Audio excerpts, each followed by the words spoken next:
প্রত্যেককে আমি আন্তরিক শুভেচ্ছা জানাচ্ছি। Royal nursing home and diagnosis centre বেশ কয়েক বছর ধরে এই এলাকার মানুষের স্বাস্থ্য সেবা দিয়ে আসছে।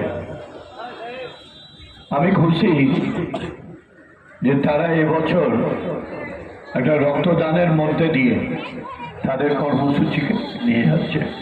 শরীর চলতে পারবে না, মনও চলবে না, কাজও করতে পারবে না। আর তার সঙ্গে যদি রক্তর দানটা না থাকে তো যে কোনো মানুষের বিপদ হলে সেই রক্ত পাবে না। আমরা অনেক চেষ্টা করছি, আমি নিজে মেডিকেল কলেজের চেয়ারম্যান থাকাকালীন মাঝে মাঝে প্রতিদিনই লোক চলে আসতো যে আমাদের রক্ত দাও। নিজেদের রক্ত আছে কিন্তু রক্ত চাইতে আসতো। আমরা বলতাম কেন?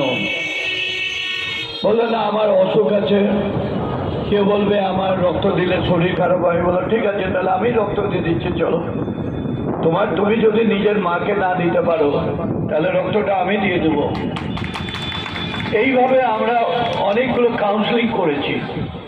এখন গ্রামের মানুষের মধ্যে আগে রক্ত দেওয়ার প্রচলন ছিল না, খুবই রেয়ার। এখন কিন্তু গ্রামের মানুষদের রক্ত দেওয়ার প্রচলন হচ্ছে, ক্যাম্প করছে। মধ্যে আছেন অলি আজিজ, ও অ্যাডভোকেট, আমিও অ্যাডভোকেট। আমরা কোর্টে প্র্যাকটিস করি কিন্তু তারপরেও মানুষের কাজ করার চেষ্টা করি। আমাদের লক্ষ্য হচ্ছে সকলে যাতে সুস্বাস্থ্য হয়, সকলে যাতে,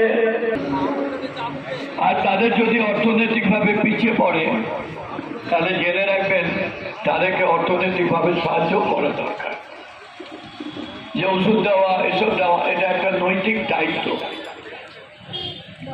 আমাদের মাননীয় মুখ্যমন্ত্রীর স্বাস্থ্যটাকে তার প্রপার লুকআপটের হয়, তার আত্মীয় তাদের ট্রিটমেন্ট করা, ট্রমা ইউনিটে নিয়ে গিয়ে ট্রিটমেন্ট করা, তাকে ভালো করা, এটা হচ্ছে যদি আপনারা করেন দেখবেন অ্যাম্বুলেন্স চলে আসবে। এটা মাননীয় মুখ্যমন্ত্রী করেছেন। যেরকম